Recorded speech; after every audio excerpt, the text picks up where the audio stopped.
Hello. I hope you can see already my screen.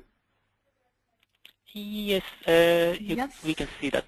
Third session of our Morita di Vimago training, where we'll be talking about basic interpretation and the needs of the 2D image modalities. Our presentation today is a quite long presentation. We have actually a lot of details that we can see and we need to interpret in the 2D images. Of course, it's not our intention here that you leave the room knowing everything about anatomical interpretation, but it's needed to give you an idea how many details and how many things we need to look when we are interpreting radiographic imaging. A basic interpretation of radiographic image is based in the normal anatomy, in the knowledge of normal anatomy. We need to know the normal anatomy to be able to interpret what the radiographic image is showing us. Apart from the normal anatomy, we need also to have an idea about dental restorations, materials, dental caries, periodontal disease, and etc. For the 2D needs, basically we need to overcome the limitations of the 2D image modalities. That are two basically limitations. That's the overlap and the distortion of the image. And just an example of a overlap of image, this bit frightened image that we see here, we can imagine that maybe it's just an overlap of image and our knife is not really there where we think that it is. But let's change it and let's see what we need in the interpretation. We have a normal radiographic anatomy that we need to know what's normal to be able to diagnose the pathology. Of course, add to the history and the clinical exam of the patient.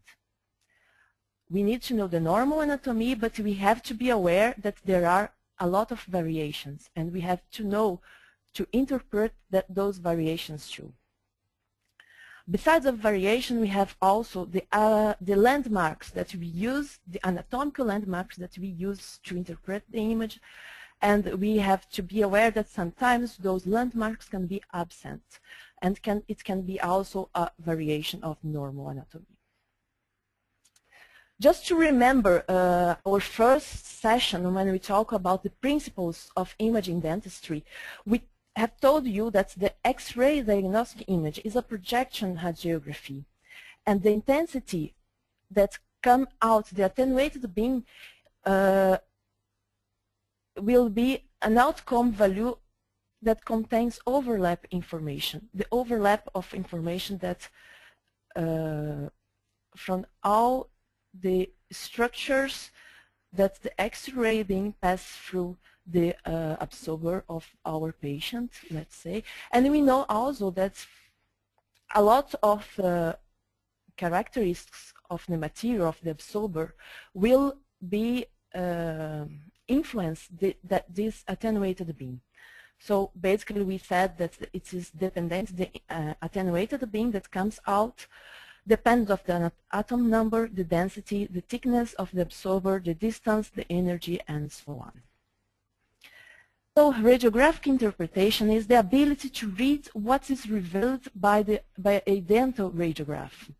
It's what enables the dental professional to detect the diseases, lesions, and the conditions of the teeth and jaws that cannot be identified clinically.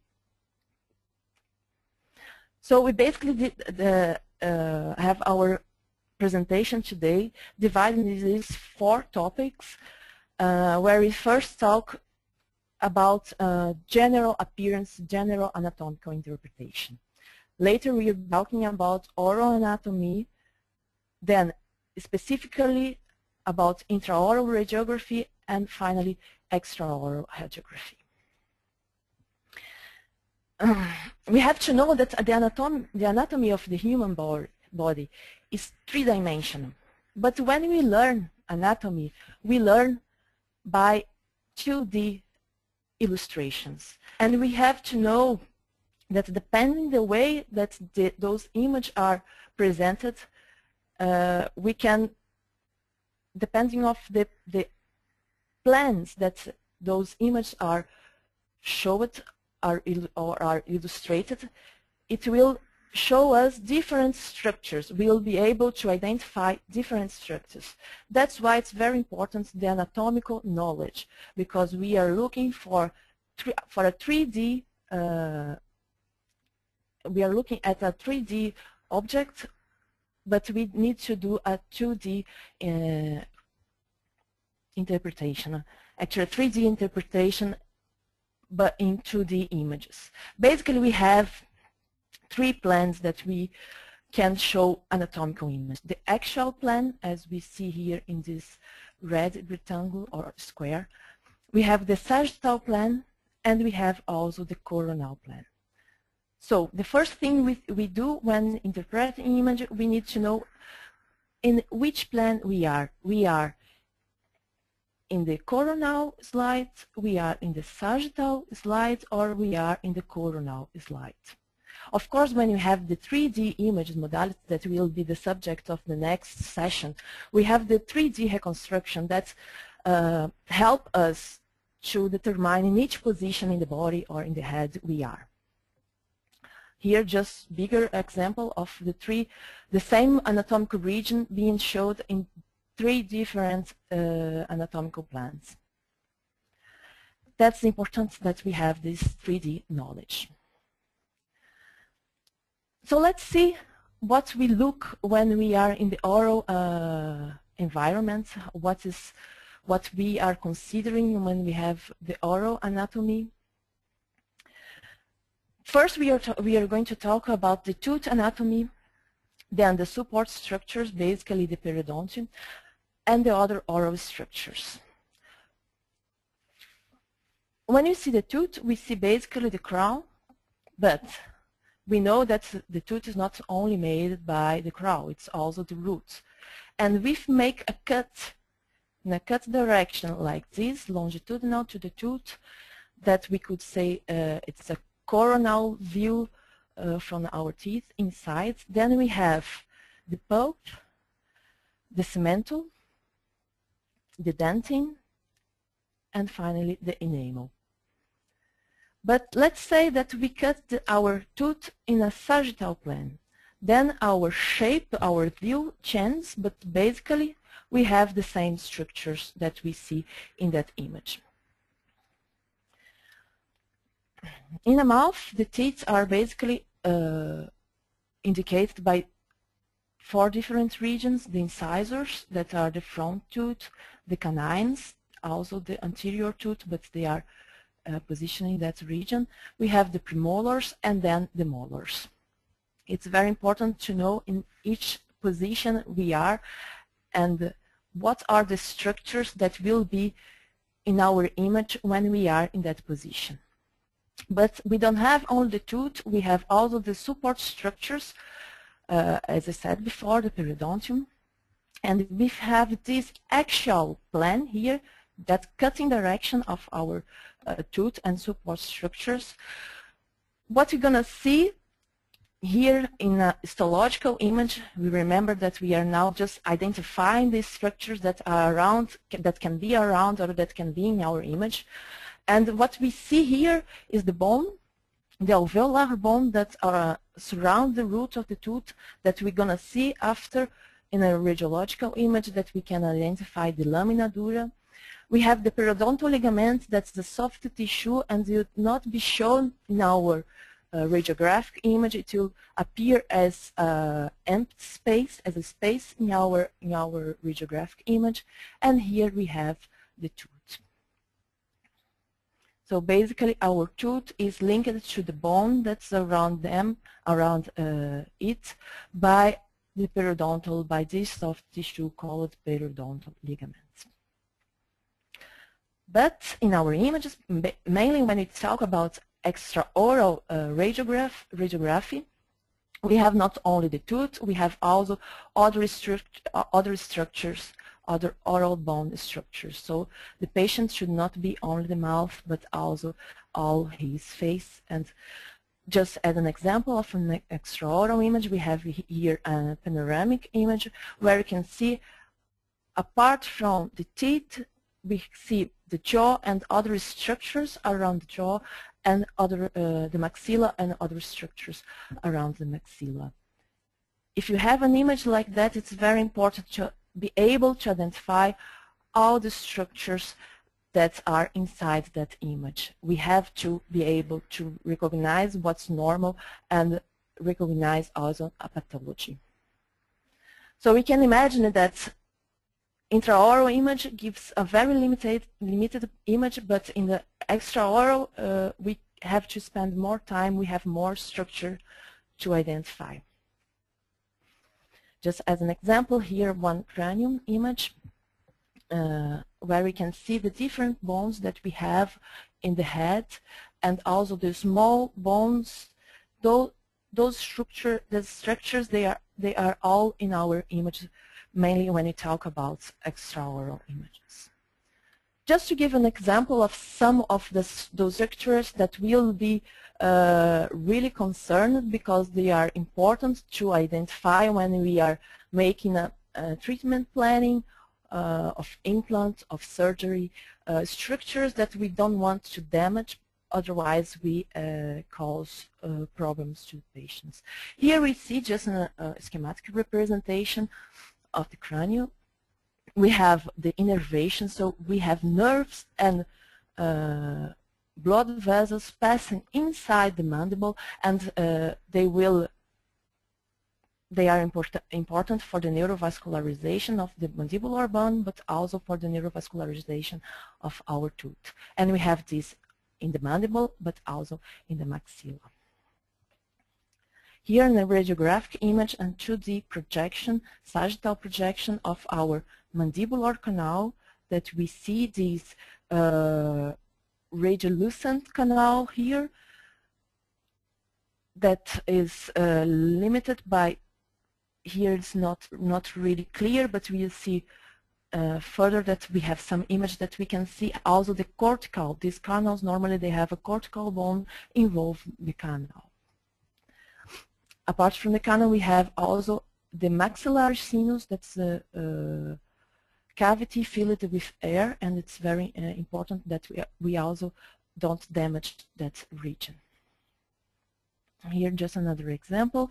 In the anterior region we have also a neurovascularization, and it's very important to consider again this canal that's called incisive canal. It's very important to consider when we are talking about surgical procedures in that region. The mental foramen is a very important. Here you see it's the region, our mandibular canal, our neurovascularization is coming inside, but it comes out of the mandible exactly in that region of the mental foramen. It's a very important reference point for our surgical planning. Again, here we see in different plans of view, we have a sagittal view, a coronal view, sorry. Here we have a sagittal view, and we have also an axial view of our mandibular canal and also of our incisive canal. Here we have our mandibular canal, and here we can see very well the cortical bone involving our mandibular canal. Here is the position of the mental foramen, but our mandibular canal, our nerve comes out of the mandible in that region, but it also continues to the anterior region as the incisive nerve running through the incisive canal. Here we see again in an axial image of that region. So it's like it could be, the cutting direction could be here, and we see the continuation of our incisive canal.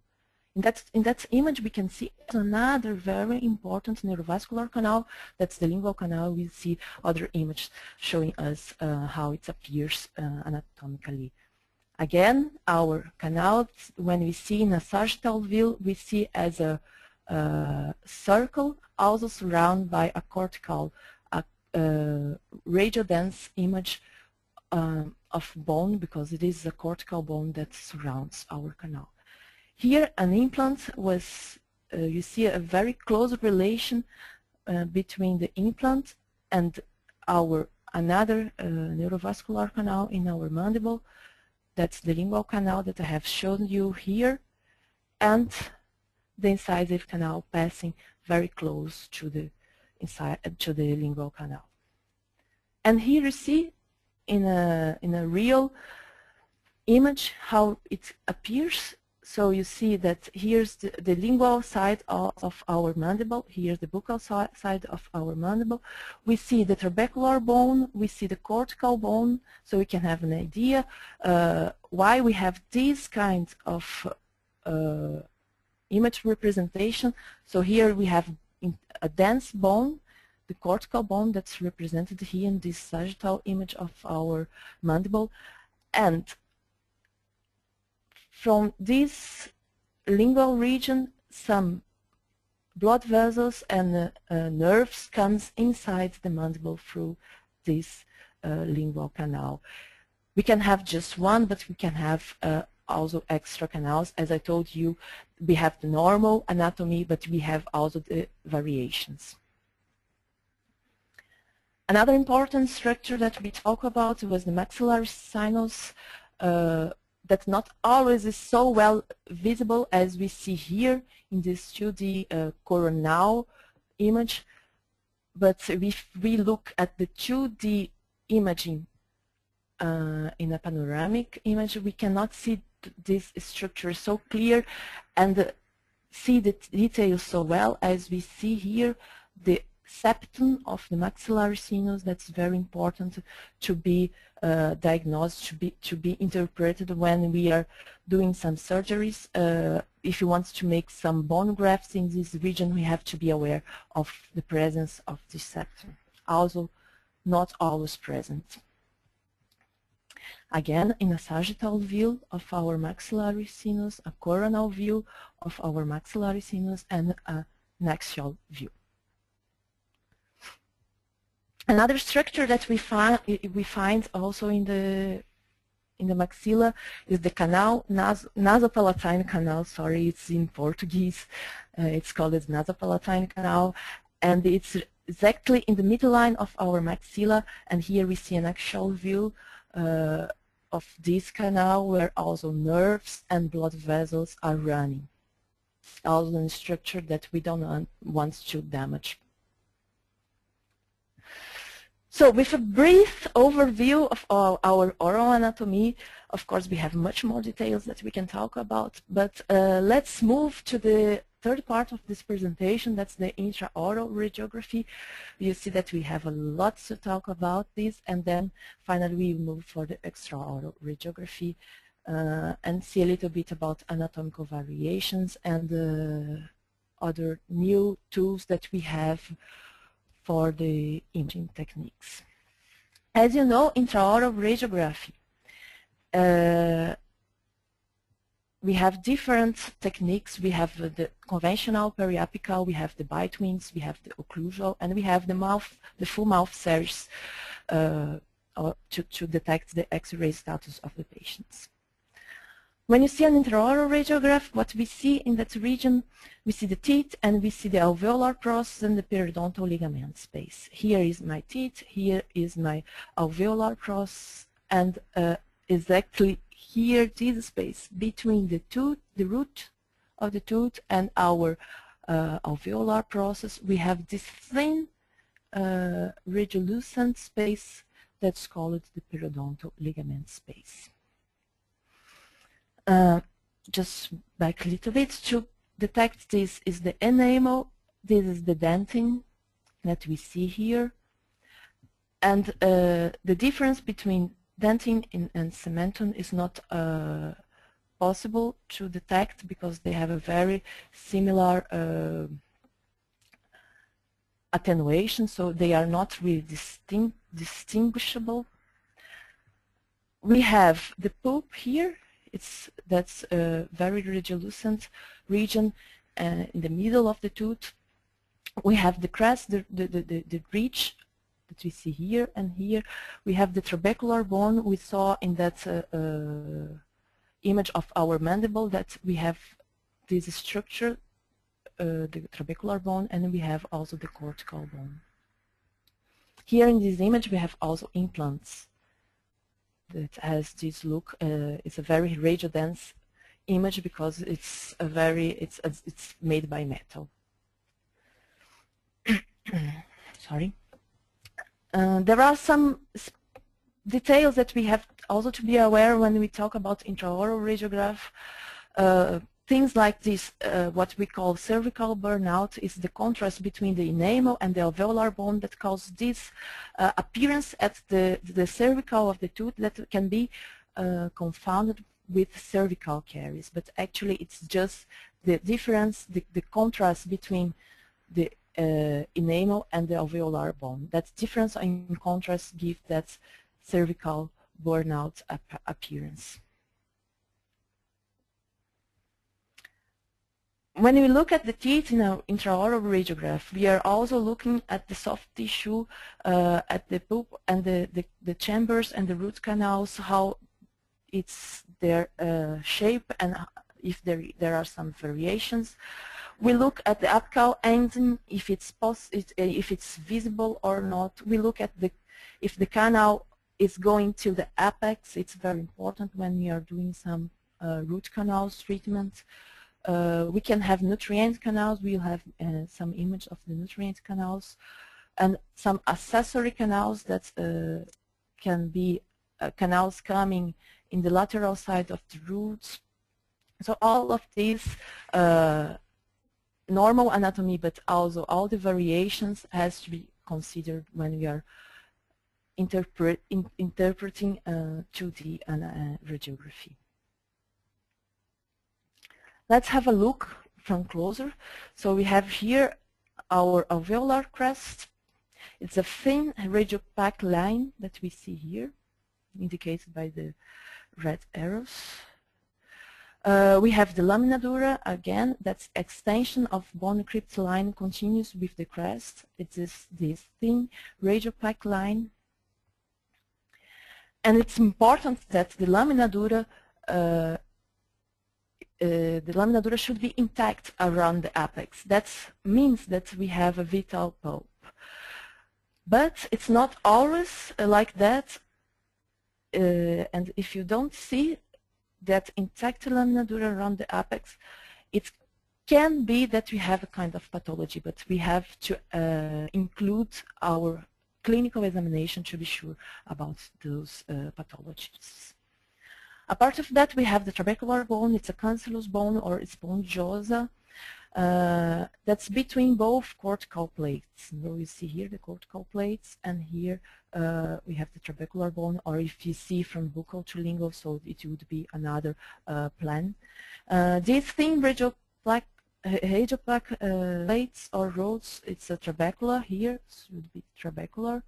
And surrounding this trabecula, we have many radiolucent pockets. It's the marrow, it's the bone marrow. So here would be the bone marrow. But we have always to remember we have an overlap of information in a 2D imaging.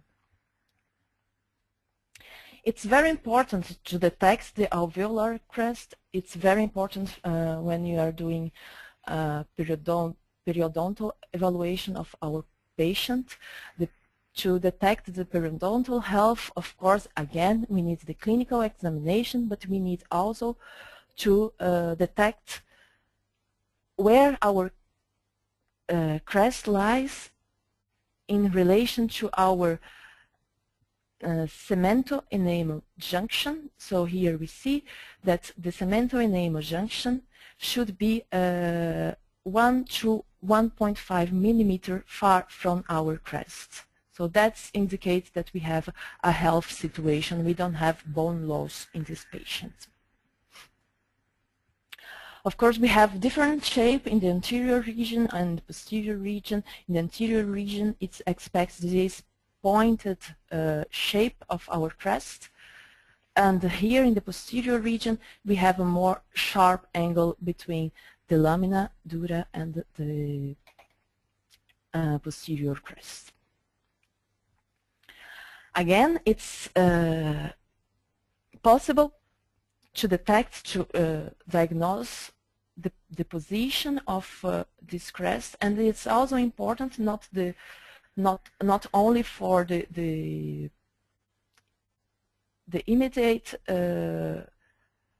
diagnosis, but also to follow up patients that have some kinds of periodontal disease, and we want to detect if there will be some loss of bone bone in that region, because it's important to keep the health of this patient. We can follow up with 2D images, but the problem is that the orientation, when you take the image, we have to keep the same orientation of our X-ray beam.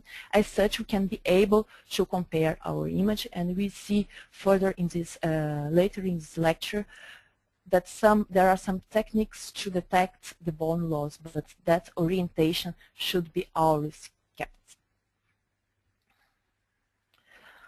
The appearance of the lamina dura can also have some variation, and it will also depend on our orientation. Again, just to remember from our first session that we saw that this orientation of our X-ray tube will really be very important to depict the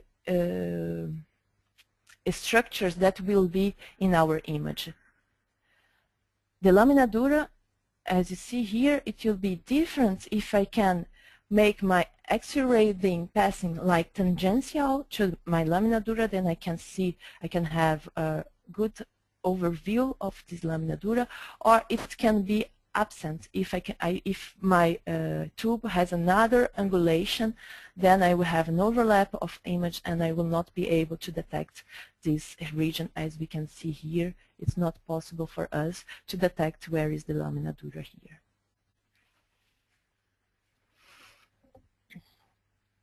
Let's have a brief overview of our the anatomy of maxilla and mandible. I would like just to ask Yoshi, because I saw that the presentation is till 3 o'clock. I think we're going to take some minutes more. Is it okay? Yeah, okay. I think it's okay. Okay, perfect. Thank you. Okay, let's move on. So let's have a look on the maxilla and, sorry, it stopped here. Okay, maxilla and mandible in the front region, in the premolar region, and in the molar region, and also in the mandible. I would start now for the mandible because that's the, how can we say, more easier to interpret than the maxilla, because in the maxilla we have a lot of small bones and small structures that are more difficult to interpret. Okay, so here just some structures that we see in the anterior region of the mandible. Here we see the mental fossa, the genial tubercle in that region. We have the mental ridge and our nutrient canals. All those details, so we are not only look at teeth, but we are also looking to the structures that are surround those teeth. And it seems that a very small image like that could not bring so many details, but we see that all images, we have a lot of small details that we have to look for. We have the cementory enamel junction here, where you see that's number 1. The mental foramen is also represented in that image. It's very important to be aware of that relation between the tooth and the mental foramen, because we can think that this is a pathology, is a periapical lesion, but actually it's not, because you see, one way to diagnose first is to see that it's near the premolar region, exactly the region where we have the mental foramen, and also the lamina dura is completely intact. We can easily follow. We can easily follow the lamina dura around the tooth, and then we see here that's this radiolucent region. If it would be a pathology, we could not detect this lamina dura in the apex of our premolar. Another region, we know that here we have in the normal anatomy, we have a fossa. That's the submandibular gland fossa, is where our salivary gland, called submandibular, is laying, is the position of our these salivary glands. Here, some more structures. We have already seen the trabecular bone, the trabecular, the bone marrow. Here we have our mandibular canal. It's not always so evident, but an experienced radiologist can always see and detect the mandibular canal, and many other structures as you see here pointed. The myeloid ridge, it's an extension of bone that we have in the legal region of our mandible, and where we have the attachment of myeloideus muscle. Some other structures, I'll move on because we don't have a lot of time, but it's just for you to have a look in our anatomy and how many structures we have here. Now we are in the front region of maxilla. Look, and this small picture, we have many structures that we have to look at and see if we have a normal condition of those structures. As the intermaxillary suture, we have the image even of the soft tissue of the nose passing through our crown. So that's not that our anterior tooth has a problem. It's just the image of our nose overlapping with the anterior teeth. We have the nasopalatine canal. Here sorry, I lost my, here. We have the nasopalatine canal moving towards the nose. The nasopalatine canal has an opening, has its opening, call it the foramen incisivum, and it's also important because sometimes it's really like the mental foramen. It's really located in the apex of the tooth, and it can be it has to be differentiated, the differential diagnosis of a pathology of a periapical lesion. Just to have a look in a coronal view, it's then our nasopalatine canal. It has its opening in the mouth, and then it goes towards the nose. The sinus region, that's region when we have a image in the premolar and mainly in the molar region. We have seen also before that it will appear in a different, it will appear differently depending on the inclination of our tube. So here we see actually different representation of our maxillary sinus. So here is the floor of our maxillary sinus. It has a very close relation with the roots of the tooth. Here we see not only the maxillary sinus, the floor of the maxillary sinus, and you see that it's very radiolucent region because it's filled with air. But here we see also our zygomatic arch.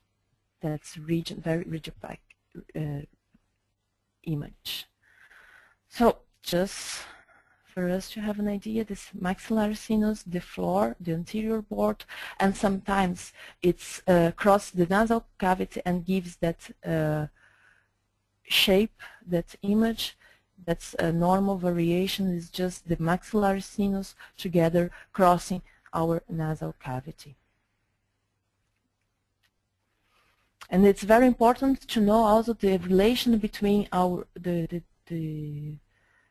root tooth and the maxillary sinus. It's also important to detect if we have any infection in the root of those tooths that can be causing some pathology to our patients.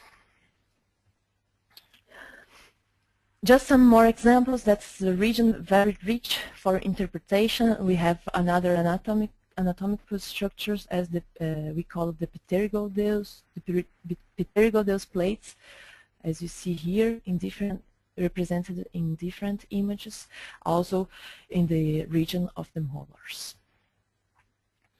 The maxillary tuber, it's also another region that we're gonna analyze. Sometimes that region can be used also as donate region for bone grafting. We have the processus corinoides. It's a maxillary image, but we can see part of the mandible in that region. So we have to know what is it when we are interpreting the 2D images. Of course, those anatomics we have in the normal anatomy, we have bone elevations and bone depressions, and again, the relation between our tube and our anatomical structure will be very important, because depending of this relation, we'll have different imaging of that region. That region, that anatomical structure will be will appear in our image in a different way. So here it's different if we have our tube in that direction or if we have our tube in that direction. So here we have a lot of those elevations and depressions. Here just some examples of them. We really don't have the time now to go through all those structures, but my intention here was just really to give an idea how many anatomical structures and how many detailed is our oral anatomy. Again, the zygomatic arch, the zygomatic process, as I told you, here we have not only the maxillary sinus, but we have also our zygomatic process. Another example of different orientation of our tube. So here, if I have this region, I will have the overlap of this zygomatic region, zygomatic arch in our image. So I can have this direction, or I can have another direction. So of course, it will have different appearance in our 2D image. Some more examples. We can see very well here the zygomatic arch and the sinus in a complete another variation. Sinus very extended, almost arriving in the alveolar ridge of the tooth. We have, of course, those elevation also in the mandible. Here in the middle line of the mandible, we have seen already the genial tubercles. It's here, that bone elevation. That's also the attachment of muscles. Of course, it's the same as for the maxillary sinus. It will have different appearance in our 2D image, depends on, with the relation, the inclination of our X-ray tube. Here we see in some image we have this very well. We can see this very well in the image. Less well, but we still see here this very radiopaque region, and in the middle the entrance of our lingual canal. And in this image we can really not see, because it's we have lost that region. Probably our tube was too much coming too much from the chin in a downward position. So to move to our last part, that's the extraoral radiography. Of course, here we have much more structures to diagnose or to interpret the relation between those structures, the normal anatomy of those structures, and the pathology that can be in our image. So just to have a look in the panoramic interpretation, basically we see our patient in that representation, in a long representation, and here we have the mandible and the maxilla. We have our maxillar sinus, we have also our zygomatic arch, we have our condyle, our coronoid process, but we have also ghost image of the mandible, as we see here. That's the ghost image of the right mandible, and here the ghost image of the left mandible, and many others structures are represented in this image. I will show you some of those structures that we can see in the mandible and in the maxilla. Basically, when we are looking for the panoramic image, we should carefully study the mandible by looking at the temporomandibular joint. We should look at the ramus of the mandible. We should look at the body of the mandible, the angle of the mandible, that's this region, the anterior tooth, and also the supporting structures. It's important that we always compare the left and right sides if they are similar. If you have some extension or some different shape from left and side, really different. Of course, we have a small difference between left and right sides, but it's important that they are quite similar. We should look to the trabecular pattern. It can give us some information about osteoporotic lesions. We know that the anterior region we have more trabeculation than in the posterior region. We have some radiolucent areas that are represented by the submandibular lingual gland fossa in that region, as we have seen also in the intraoral region. We should look for fractures. We should evaluate this cortical of the mandible. It's normally has a has a thickness of 3 millimeters, and if you have a thinner cortical, we can maybe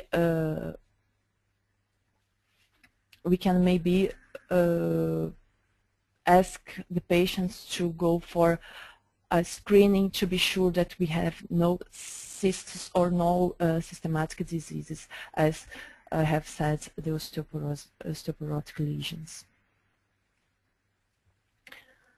Again, a lot of structures that we can look and we can interpret in the panoramic region, in the panoramic image. We see here a list of structures.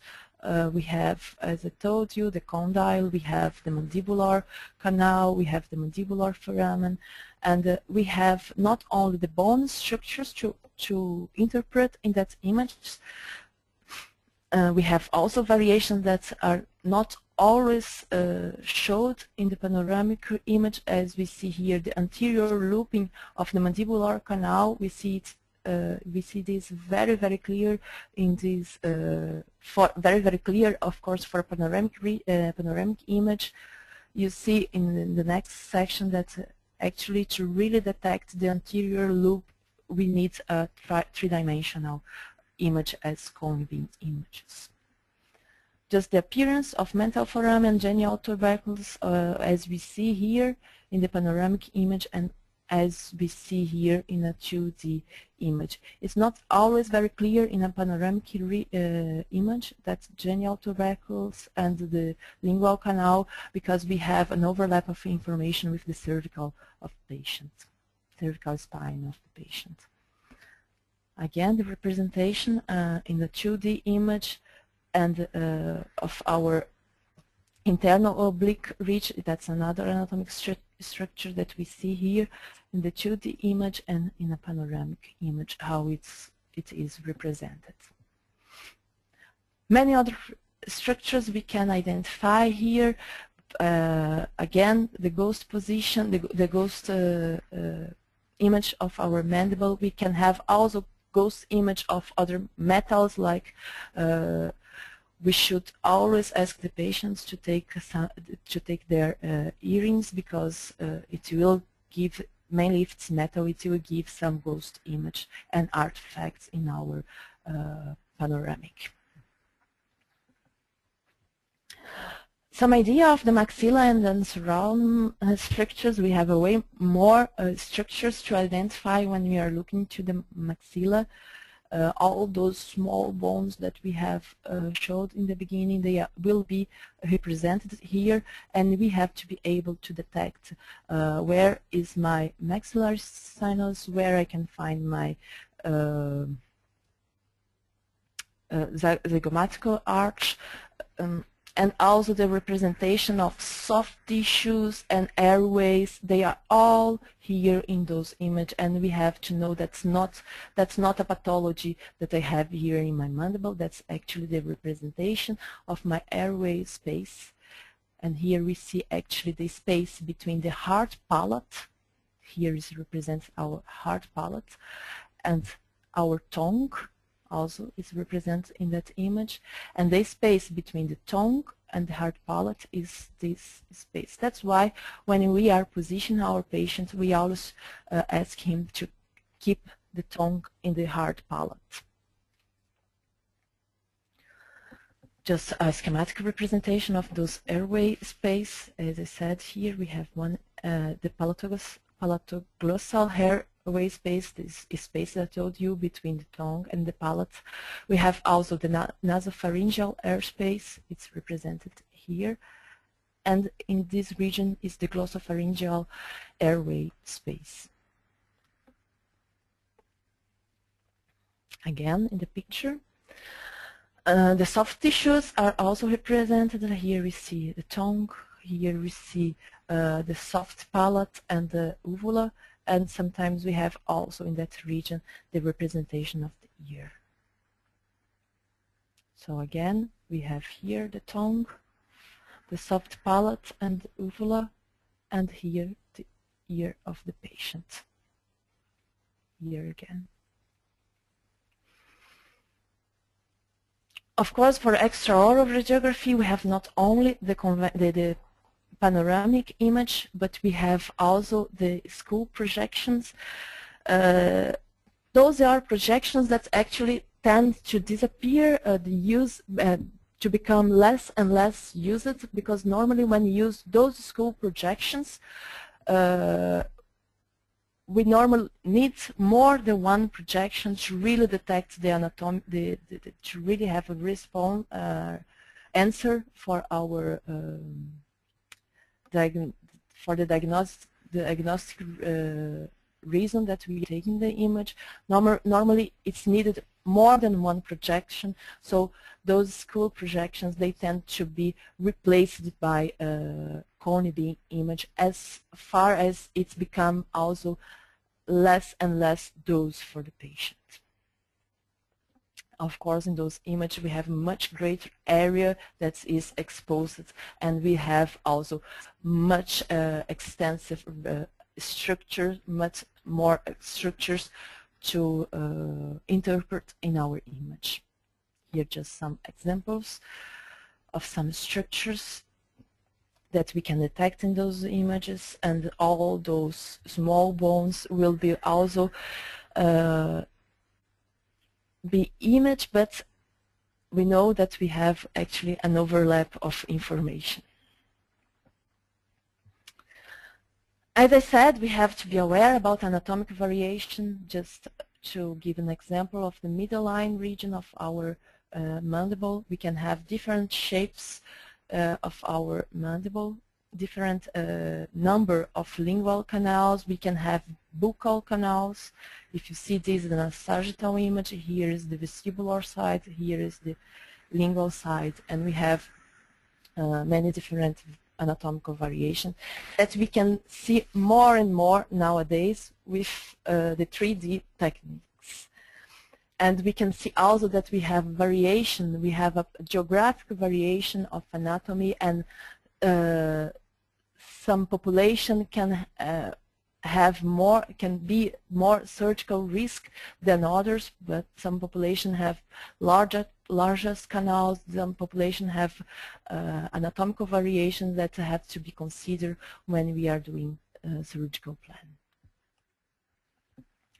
Again, the anterior looping of our mandibular canals is another anatomical variation that's actually much more frequently seen nowadays than before, when we had just the 2D image modalities to depict the oral anatomy of our patients. Just an example of our anterior looping in a cadaver. Here you see our nerve coming inside the mandible, and one part of this nerve goes to the anterior region, as we see here, and another part of this nerve comes out of the mandible, and it has this looping, it does this curve to be at the region of the mental foramen.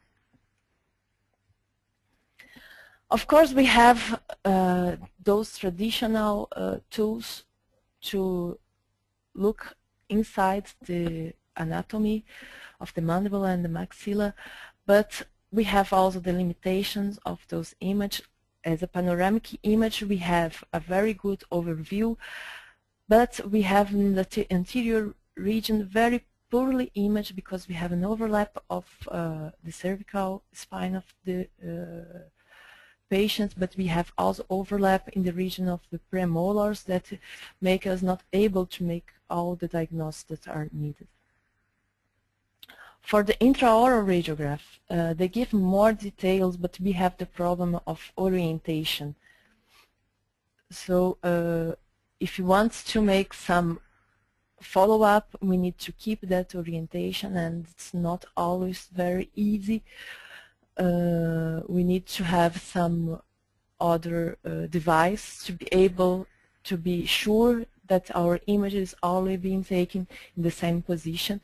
With bite-wing images, we have a good orientation, but those are incomplete images because we can just diagnose caries in that kind of technology, because we just have the image, basically the image of the crown of our tooth.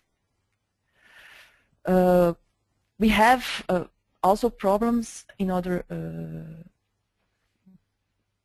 kinds of technologies. Even if we use digital image, we have also problems of orientation, and we have problems of positioning errors, or like here where we have CCD being used to take the image, but we have the wire exactly crossing our image. So that's not wanted. For the full mouth examinations, if you need a full mouth examination of our patients, of course it takes a long time to take, and we need around 18-22 X-rays minimum to have this full mouth representation.